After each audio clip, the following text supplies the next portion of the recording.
여러분 7년 환란 중에서 전 3년 반 호락호락하지가 않습니다. 정말 쉬운 때가 아니에요. 어려운 때라는 거예요. 후 3년 반이 그냥 생지옥이고 전 3년 반도 쉽지가 않아요. 근데 그때가 지금 가까이 오고 있는 거예요. 여러분 지금 우리가 깨어나셔야 돼요.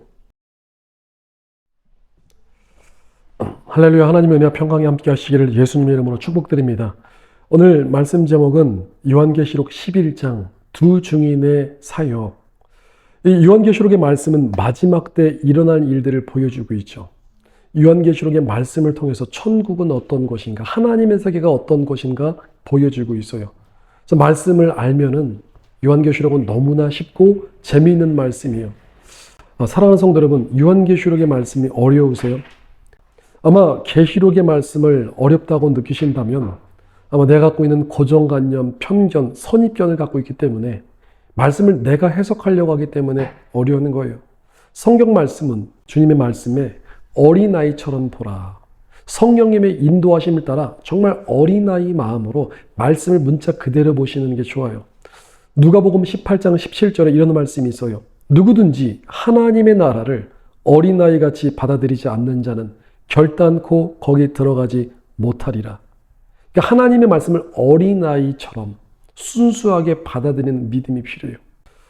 그래서 말씀을 문자 그대로 보시고, 그래서 성경의 말씀을 성령님의 인도하심을 따라 어린아이 같은 마음으로 있는 모습 그대로 보시기를 예수님 이름으로 축복드립니다.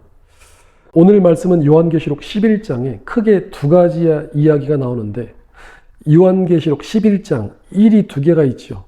1이 두 개이기 때문에 두 증인의 이야기가 나와요. 두 증인의 사역이 나오고, 또 한 가지는 이제 일곱째 나팔 재앙이 열립니다. 요한계시록 11장 우리 1절 말씀부터 보니까 요한계시록 11장 1절에 또 내게 지팡이 같은 갈대를 주며 말하기를 일어나서 하나님의 성전과 제단과 그 안에서 경배하는 자들을 측량하되 성전 바깥마당은 측량하지 말고 그냥 두라. 이것은 이방인에게 주었은지 그들이 거룩한 성을 42달 동안 짓밟으리라. 지금 보니까 하나님의 성전과 그 제단 안에서 경배하는 자들이 있어요. 두 부류의 사람이 있는 거예요. 그러니까 하나님의 성전에서 경배하는 자들이 있고 지금 성전 바깥 마당에 있는 사람들이 있는데 이 말씀은 지금 성전 바깥 마당에 있는 사람들은 쉽게 말해서 종교생활하는 사람들이에요. 이 사람들은 어떻게 된다는 거예요? 42달 동안 짓밟히리라. 여기서 이 42달은 1260일, 3년 반을 말하고 있어요. 그러니까 3년 반 동안 고통을 받는다는 거예요. 근데 지금 성전 안에 있는 자들, 이 사람들은 하나님께서 지켜주신다는 말씀이에요. 자, 그리고 여기서 중요한 단서가 42달인데 두 증인의 사역은 전 3년 반부터 일어나는 사역이에요. 그러니까 전 3년 반, 1260일, 또 42달. 근데 여기서 지금 보니까 성전이 등장하고 있죠. 성전. 성전이 나오는데 그럼 이 성전은 어떤 성전일까요? 성전. 이 성전은요, 앞으로 지어질 제3성전을 말하고 있어요. 제3성전은요, 지금까지 이 성경에 있는 이 성전의 역사를 보니까 제 첫 번째 성전이 언제 지어졌죠?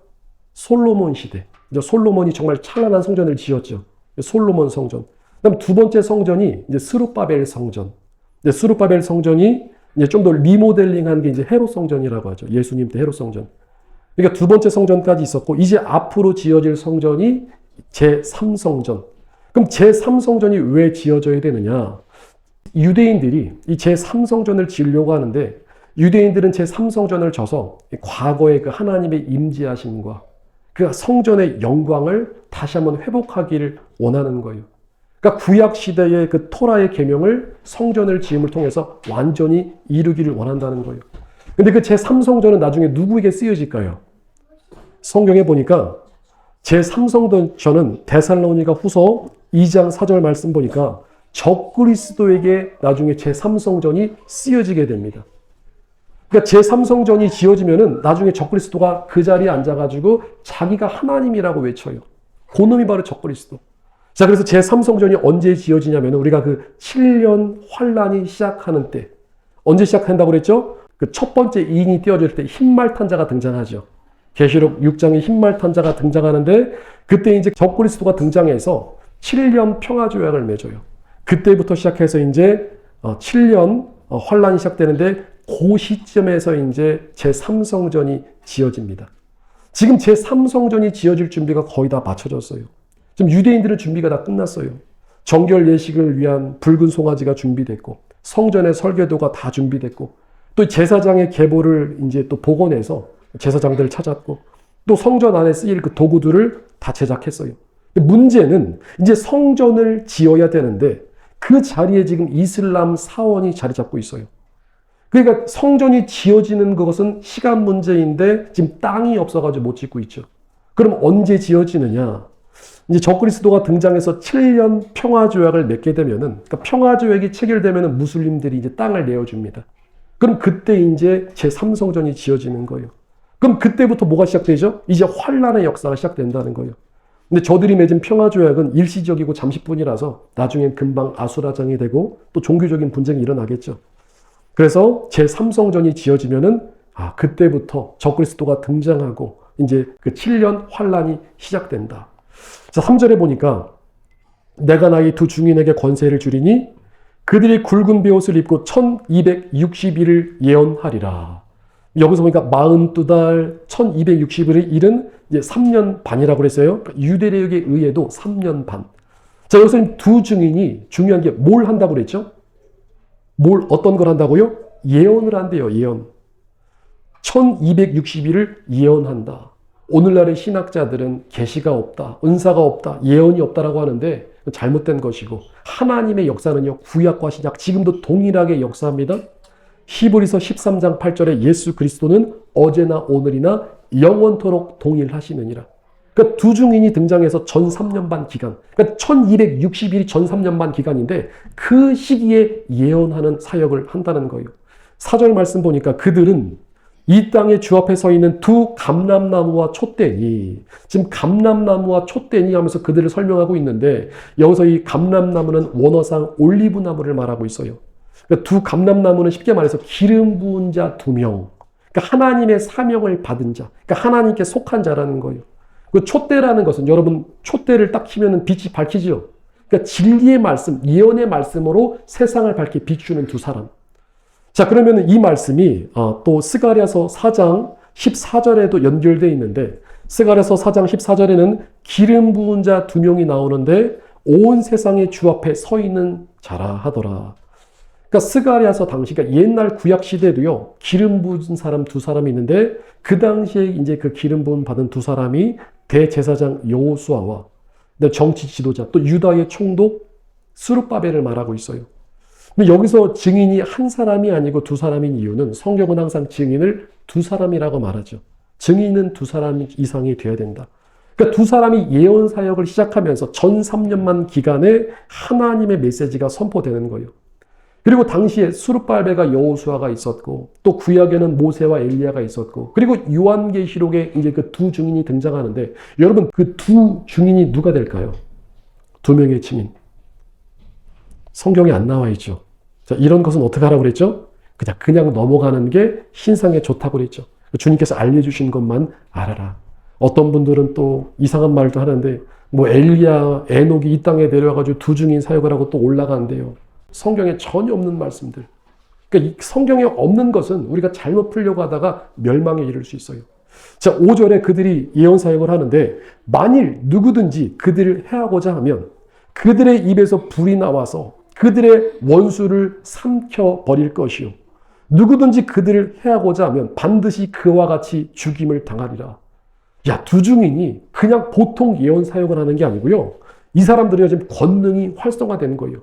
말씀의 권능이 살아있어서 그 예전에 구약시대 엘리야가 하늘에 불을 내린 사건 여러분 믿으세요? 정말 믿으십니까? 엘리야가 하늘에서 불이 내려오게 한 사건. 근데 지금 보니까 여기 지금 두 증인은요, 입에서 불이 나간대요. 그 권능이 더 센 거죠. 예전에 엘리야가 한 번은 또 북이스라엘의 왕이 엘리야를 잡아오라고 하니까 50부장, 50명의 남자들이 엘리야를 잡으러 갑니다. 그때 엘리야가 어떻게 하죠? 내가 만일 하나님의 사람이여거늘 하늘에서 불이 내려와 너희 50명을 불살릴 것이다 선포하니까 정말 하늘에서 파이어볼, 불이 확 내려와가지고 사람들을 살라버리죠. 근데 지금은요, 두 증인은요, 누구든지 그 두 증인의 사역을 방해하면 입에서 불이 나가서 그들을 살라버린다는데 이 말씀 그대로 이루어집니다. 이 말씀 상징이 아니에요. 그때 정말 두 증인이 강력한 권능을 가지고 마지막 때 사역한다는 거예요. 이 말씀 그대로 믿으시길 축복드립니다. 6절에 그들이 권능을 가지고 하늘을 닫아 그 예언하는 날 동안 비가 오지 못하게 하고 또 권능을 가지고 물을 피로 변하게 하고 아무 때든지 원하는 대로 여러 가지 재앙으로 땅을 치리로다. 자, 보니까 이런 역사가 구약에도 많이 있었죠. 모세 때에도 이런 일이 있었는데 물을 피로 변하게 한대요. 그러니까 출애굽기의 10가지 재앙들. 근데 여기 보니까 아무 때든지 원하는 대로 여러 가지 재앙으로 땅을 치리로다. 그러니까 권능이 활성화되는 거예요. 아무도 이 사람들이 못 건드는 거예요. 그러니까 두 증인이 강력한 권능을 가지고 마지막 때 예언 사역을 하는데 아무도 범접할 수 없는 무시무시한 권능의 사역자. 우리 기독교 복음에는 참 대단한 사람들이죠. 아마 두 증인이 누가 될지는 그때 가보면 알겠지만 참 대단한 사역자들이에요. 근데 그들이 7절 보니까 그들이 그 증언을 마칠 때에 그러니까 1260일이 지난 거예요. 거의 끝나갈 무렵에 3년 반이 끝나갈 무렵에 무저갱으로부터 올라오는 짐승이 그들과 더불어 전쟁을 일으켜 그들을 이기고 그들을 죽일 터인지. 야, 3년 반 동안 열심히 사역했는데 무저갱이 뭐라고 그랬죠, 여러분? 그렇죠. 마귀를 가두는, 그러니까 바닥이 없는 지옥이라고 생각하면 돼요. 바닥이 없는 감옥. 근데 거기서 지금 마귀 한 마리가 올라오는, 짐승이 올라오는데 그와 더불어 전쟁을 일으킵니다. 정말 싸웁니다. 근데 싸움에서 이겼어요, 졌어요? 졌어요. 죽었어요. 그래서 그들을 죽일 터인즉. 8절에 그들의 시체가 큰 성 길에 있으리니 그 성은 영적으로 하면 소돔이라고 하고 애굽이라고도 하니 곧 그들의 주께서 십자가에 못 박히신 곳이라. 야, 결국에 이 두 증인이 죽게 돼서 시체가 장사되지 못하고 지금 땅바닥에 버려져 있는 거예요. 여기 보니까 성경을 해석해 주는데, 자, 그 성인, 그들이 지금 시체가 어디 있냐면은 그들의 주께서 십자가에 못 박히신 곳. 우리 주 예수님께서 십자가에 못 박히신 곳. 지금 어느 지역을 말하고 있죠? 그렇죠. 이스라엘. 지금 예루살렘 말하고 있죠. 지금 근데 예루살렘의 지금 표현을 보니까 그 성은 영적으로 하면 소돔이라고 하고 애굽이라고도 하니 부정적인 표현이죠. 소돔은 우리가 알고 있는 것처럼 소돔을 상징하는 것은 죄와 부패, 또 성적인 타락들, 악을 상징하고 있잖아요. 또 애굽을 상징하는 것은 또 하나님의 백성들을 억누르고 억압하고 세상의 권세를 상징하고 있죠. 지금 예루살렘이 하나님의 뜻을 거스르고 또 선지자들을 박해하고 심지어 하나님의 아들 예수 그리스도를 십자가에 못 박은 것. 그러니까 이런 어떤 죄악의 영적 상태를 지금 말하고 있는 거예요. 예루살렘은 원래는 거룩한 도성인데 하나님의 뜻을 거스리는 부정적으로 지금 표현되어 있어요. 근데 하여튼 그 시체가 지금 예루살렘 거기서 둥글고 있는데 9절에 백성들과 족속과 방언과 나라 중에서 사람들이 그 시체를 사흘 반 동안을 바라보며 무덤에 장사하지 못하게 하리로다. 두 사람이 얼마나 사역을 열심히 했는지, 얼마나 악인들을 많이 건드렸는지 사람들이 이제 미운 거예요. 화가 난 거예요. 시체를 장사하지 못하게 했어요. 여기 사흘 반이라는 시간, 그러니까 3일 반 동안 지금 시체가 지금 길거리에 있는 거예요. 우리 주 예수님께서도 십자가에서 죽으시고 며칠 만에 부활하셨죠? 3일. 이 두 증인은 3일 반 동안 길거리에 지금 시체가 있어요. 10절에 이 두 선지자가 땅에 사는 자들을 괴롭게 한 거로 땅에 사는 자들이 그들의 죽음을 즐거워하고 기뻐하며 서로 예물을 보내리라 하더라. 지금 아주 신난 거죠. 야, 두 증인 드디어 죽었구나. 서로 막 예물까지 보내고 있어요. 드디어 죽었다. 근데 놀라운 일이 일어나는데 11장 11절에 3일 반 후에 하나님께로부터 생기가 그들 속에 들어가매 그들이 발로 일어서니 구경하는 자들이 크게 두려워하더라. 하나님의 생기가 들어간 거예요. 에스겔서에 보니까 생기야 들어가라. 마른 뼈들아 일어날지어다. 다시 살아날지어다. 하나님의 생기가 들어가니까, 하나님의 능력이 들어가니까 지금 두 증인이 3일 반 동안 죽었다가 다시 벌떡 일어나는 거예요. 사람들이 얼마나 놀랐을까? 얼마나 놀랐을까? 사람들이 크게 두려워하죠. 12절에 하늘로부터 음성이 나오는데 하늘로부터 큰 음성이 있어 이리로 올라오라. 이리로 올라와. 그리고 그들이 구름을 타고 하늘로 올라가니 그들의 원수들도 구경하더라. 지금 두 증인이 1260일 3년 반의 사역을 마치고 구름을 타고 하늘로 올라갔어요. 몰래 올라간 게 아니고요. 사람들이 보는 앞에서. 사람들이 구경하는데 지금 올라간 거예요.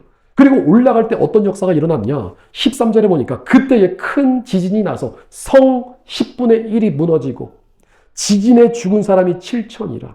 그 남은 자들이 두려워하여 영광을 하늘의 하나님께 돌리더라. 아마 지금 어벙벙할 거예요. 야, 죽었던 사람이 살아났네. 이게 지금 꿈이야, 생시야.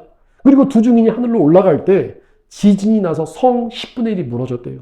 큰 지진이 났죠. 그리고 사람 몇 명이 죽었어요? 7천 명이 죽은 거예요. 그러니까 두 증인이 죽었을 때 그 두 증인의 시체를 3년, 3일 반 동안 길바닥에서 내버려두면서 모욕했잖아요. 조롱했잖아요. 거기에 대한 하나님의 심판이 있고, 그리고 하나님의 권능을 보여주시는 거예요. 그러니까 사람이 누구를 두려워하죠? 그 남은 자들이 두려워하여 영광을 하늘의 하나님께 돌리더라. 자, 여기서 두 증인의 핵심 포인트는요, 환난의 때죠. 이 7년 환난의 성격은 고통의 때예요. 환난의 때, 두려움의 때예요. 심판의 때예요. 근데 그 고통의 때에서도 지금 예언 사역을 하는 하나님의 사역자 지금 두 사람이 있었다는 거예요. 그러니까 휴거되지 못하고 이 땅에 남겨진다 할지라도 두 증인같이 활동하는 자들이 하나님의 예언의 말씀을 선포합니다.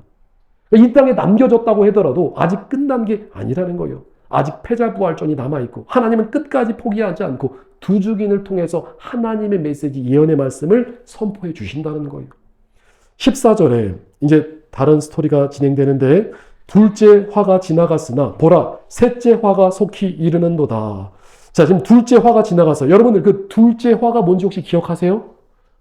이 나팔재앙 보니까 나팔재앙의 5번째 재앙과 6번째 재앙이 첫째 화, 둘째 화. 그리고 나팔재앙의 7번째가 셋째 화. 여기서 말하는 셋째 화는 나팔재앙, 7번째가 그러니까 마지막 나팔재앙을 말씀하고 있어요. 그러니까 첫째 화는 5번째 나팔재앙. 예전에 그 황충, 메뚜기 나왔던 거. 사람들 전갈과 같이 쏴가지고 5달 동안 죽음이 피해가고 정말 고통을 주는 황충재앙. 그 첫째 화. 둘째 화는 이제 6번째 나팔이 울려 퍼졌을 때 마병대 2억 명이 나타나서 연월시 같은 날 사람 전 세계 3분의 1이 죽는 역사. 이게 이제 두 번째 화. 그럼 세 번째 화는 무시무시할 것 같죠. 점점 심판의 강도가 세집니다. 근데 그 세 번째 화가 바로 이제 7째 천사가 나팔을 부는데, 자, 여기까지가 여러분들 전 3년 반 기간이에요. 그러니까 7째 나팔이 불려지면서 7째 나팔은요, 이제 7 대접 재앙이랑 연결이 됩니다. 그러니까 대접 재앙이 계시록 16장부터 나오는데, 그때부터는요, 이제는요, 완전히 전 세계가 초토화되는 시대예요. 그때부터는 후 3년 반으로 들어갑니다. 자, 그래서 보니까 14절에 둘째 화가 지나갔으나 보라, 셋째 화가 속히 이르는도다. 그리고 15절에 7째 천사가 나팔을 불매 하늘에 큰 음성들이 나서 이르되 세상 나라가 우리 주와 그의 그리스도의 나라가 되어 그가 세세토록 왕 노릇 하시리로다 하니. 지금 7째 천사가 나팔을 부니까 음성이 들려오는데 그 메시지가 어떤 메시지예요? 이제는 세상의 모든 나라가 우리 주 예수님의 나라가 되고 예수님께서 영원토록 왕 노릇 하신다는 말씀이에요. 그리고 16절에 하나님 앞에서 자기 보좌에 앉아있던 24장로, 보좌 곁에 있던 24장로가 이제 엎드려서 얼굴을 땅에 대고 하나님께 경배하여 이르되 감사합니다 주님. 옛적에도 계셨고 지금도 계신 주 하나님 곧 전능하신 이시여 친히 큰 권능을 잡으시고 왕 노릇 하시리로다. 그러니까 마지막 때는요, 세상의 심판이 이루어지고 결국 모든 나라, 모든 족속 하나님의 나라가 돼서 하나님이 통치하시고 다스리신다는 거예요.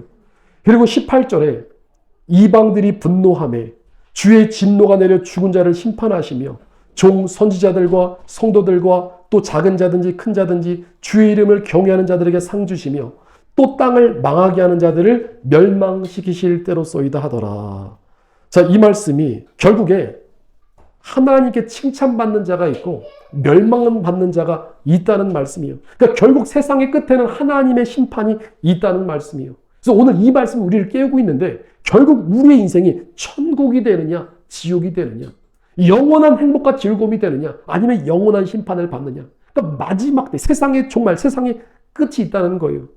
그리고 19절 말씀에 이에 하늘에 있는 하나님의 성전이 열리니 성전 안에 하나님의 언약궤가 보이며 또 번개와 음성들과 우레와 지진과 큰 우박이 있더라. 지금 여기 보니까 성전이 어디에 있죠? 하늘에 있는 하나님의 성전.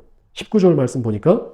근데 오늘 그 11장 1절 보니까 지상에 제3성전이 세워진다고 그랬죠.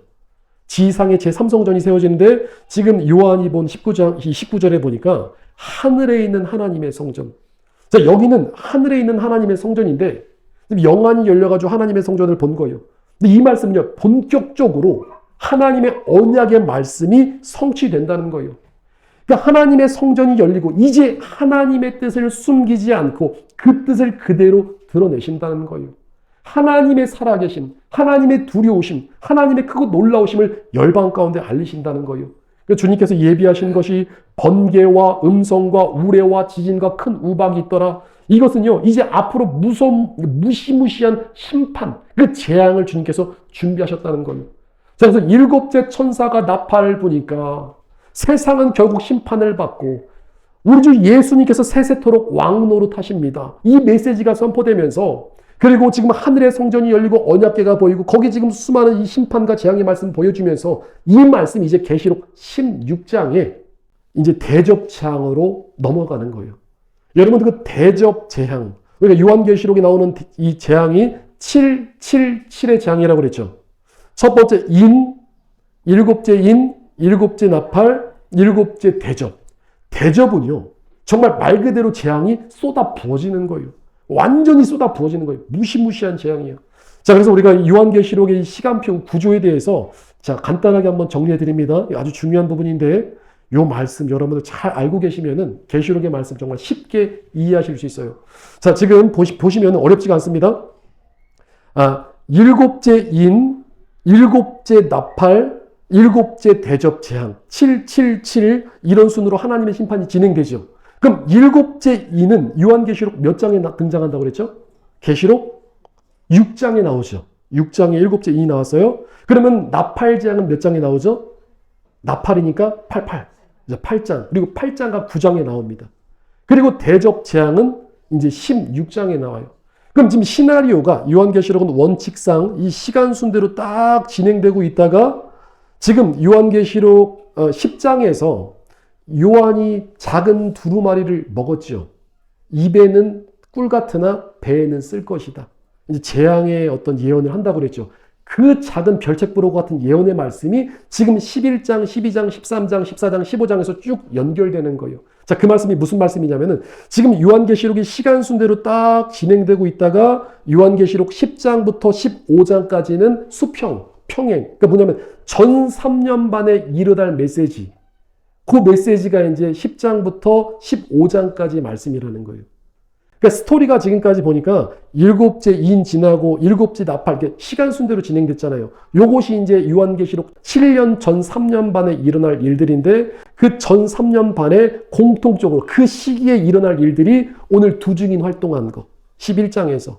그리고 12장에서 해를 이제 입은 여인 등장하고 13장에 짐승의 표 등장하고 적그리스도 나오죠. 또 14장에 14만 4천 나오고 15장에 이제는 이기는 자 등장하죠. 그러니까 10장부터 15장 말씀까지는 병행해서 일어난 일들이에요. 전 3년 반에. 자, 그래서 이런 구조로 알고 그리고 이제 16장부터는 다시 달리죠. 16장부터 다시 스토리가 다시 진행이 되는데 후 3년 반이 진행되고 17장, 18장 이제 바벨론이 멸망하고 19장에 우리 주 예수님께서 이제 백마 타고 지상 내려오셔서 세상을 다 쓸어버리시죠. 세상을 심판하십니다. 그리고 20장 말씀에 천년 왕국이 시작되고 21장과 22장 말씀에 새 예루살렘성, 영원 천국, 영원 지옥이 이어지는 거예요. 그러니까 스토리가 쭉 달리고 있다가 쉽게 말해서 10장부터 15장까지는 전 3년 반 안에 일어날 일들이다. 별책 부록이다. 지난번에 요한이 10장에서 먹은 작은 그 두루마리 예언의 말씀이 연결된다. 그렇게 알면 되시고 16장부터 이제 후 3년 반이 다시 이제 이 스토리가 달린다는 거예요. 이런 구조를 가지고 여러분들이 말씀을 이해하시면 좋습니다. 자, 다시 요한계시록 11장으로 돌아와서 지금 요한계시록의 11장에 나오는 이 두 증인의 사역은 환난 때, 지금 전 3년 반 여러분 보시면 호락호락하지가 않죠. 그 심판 속에서 복음과 같은 거예요. 하나님께서 전 3년 반에 그 남겨진 그 하나님의 사람들, 하나님 백성들 버리지 않으셨다는 거예요. 지금 두 증인이 활동하는 이유 중 하나가 지금 3년 반 보시면 알겠지만 여러분 인지양 보셨죠? 인지양에서 4분의 1 죽고 나팔장에서 전 세계 3분의 1이 초토화돼요. 고통의 때예요. 어려움의 때예요. 근데 하나님께서는요, 두 증인을 세우셔서 하나님의 복음 사역을 계속 이어가시고 세상을 향해서 회개의 복음을 외치면서 다시 한번 회복할 수 있는 기회를 주시는 거예요. 그럼 두 증인이 1260일, 3년 반 동안 사역을 하면서 어떤 메시지를 전했을까요, 여러분? 복 받으라는 메시지를 전했을까요? 여러분들 복 받으십시오. 이 메시지 전했을까요? 이 말씀의 힌트가 오늘 3절 보니까 내가 나의 두 증인에게 권세를 주리니 그들이 굵은 베옷을 입고, 지금 어떤 옷을 입고 있어요? 굵은 베옷을 입고 1260일 동안 예언하리라. 이 굵은 베옷은요, 이 성경에서 애통하는 거, 회개하는 거, 또 심판을 경고할 때 입는 옷이 이제 베옷인 거예요. 그러니까 베옷을 입고 마지막 때 회개하라, 회개하라. 하나님의 심판이 임박했다. 지금이 마지막 기회라는 거예요. 지금 죄에서 회개하고 아버지 하나님께 돌이키라는 거예요. 안 그러면 세상에 심판이 임할 것이다. 아마 이런 메시지를 전하지 않을까. 이런 예언의 메시지를 전하지 않을까. 자, 그래서 두 증인이 활약을 합니다. 근데 그 말씀은 하나님께서 우리를 버리지 않고 환난권에 남겨진다고 할지라도 하나님의 예언의 말씀이 계속해서 증거된다는 거예요.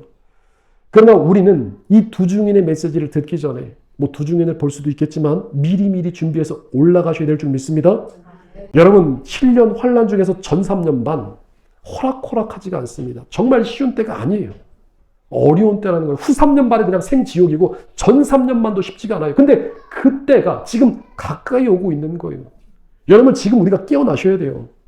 사랑하는 성도 여러분, 마지막 때는요, 이 사람들이 여러 부류로 갈려지는데, 자, 휴거 준비 열심히 해서 공중으로 들림받는 사람들이 있어요.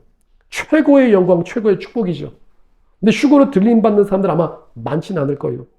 그럼 또 어떤 사람이 있죠? 이 땅에 남겨진 사람들. 이 땅에 남겨져가지고 두 증인의 메시지를 듣는 사람도 있을 거예요. 그리고 뒤늦게 정신 차리고 깨어나서 그때 이제 회개하고 돌아오는 사람도 있고, 또 어떤 사람 또 열심히 신앙생활 하다가 휴거 안 됐다고. 아, 내가 열심히 신앙생활 했는데 휴거 안 됐네. 낙심하고 절망하고 또 배도하는 또 이런 사람들도 있을 거예요. 근데 우리는요, 지금부터 깨어 정신 차리고 열심히 준비될 줄 믿습니다. 주님께서 네 믿음대로 될지어다. 그 말씀하시면서 믿음대로 됩니다. 우리가 지금 준비하는 만큼, 우리가 지금 아직 기회가 있을 때, 시간이 있을 때 하나님 말씀 붙잡는 거예요.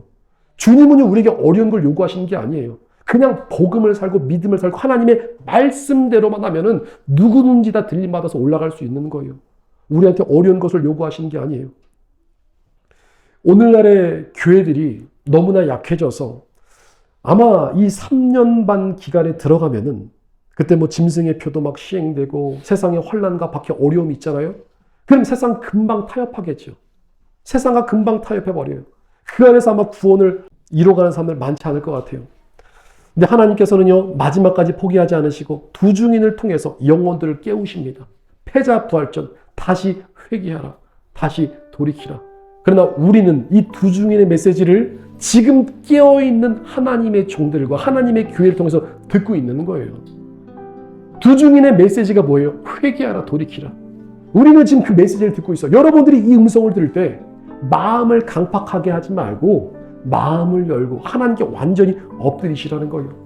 지금은요, 우리가 하나님 앞에 회개하고 항복해야 될 때라는 거예요. 지금 우리는요, 휴거의 복음을 붙잡으셔야 돼요. 사람이 자기를 모르기 때문에 신앙 점검을 못 하는데 주님께서 내 영혼의 실자를 보여주시면요, 우리 아마 이렇게 앉아있을 분들은 없을 거예요. 아마 바닥에 무릎을 꿇고 정말 간절한 마음으로, 주님, 내가 지금까지 헛살았습니다. 내가 신앙생활하고 나를 돌아보니까 난 내가 잘하고 있는 줄 알았는데 알고 보니까 내 마음이 많이 교만하고 오만하고 부족한 것이 많네요. 그러나 우리는 주님의 말씀 붙잡고 다시 한번 아버지 앞에 회개하고 엎드릴 때, 회개도 주님의 능력으로 시켜주시죠. 주의 이름을 부를 때, 다시 한번 우리 주 예수님의 복음, 예수님의 이름 부르며 아버지 앞에 나아갈 때 우리 모두에게 그 구원의 은총과 구원의 능력 주실 줄 믿습니다. 그래서 두 증인의 복음, 회개하라, 다시 돌이키라, 이 메시지 기억하시면서 오늘 이 밤에 기도할 때, 주여, 오늘 우리 모두에게 주의 아버지 성령의 능력으로, 성령의 충만함으로 마지막 때 생명의 복음 전하며 끝까지 이기는 자로 승리하다가 공중 들림받는 그리고 축복의 주인공들 다 되게 하여 주옵소서. 이 믿음 가지고 기도하시길 축복드립니다.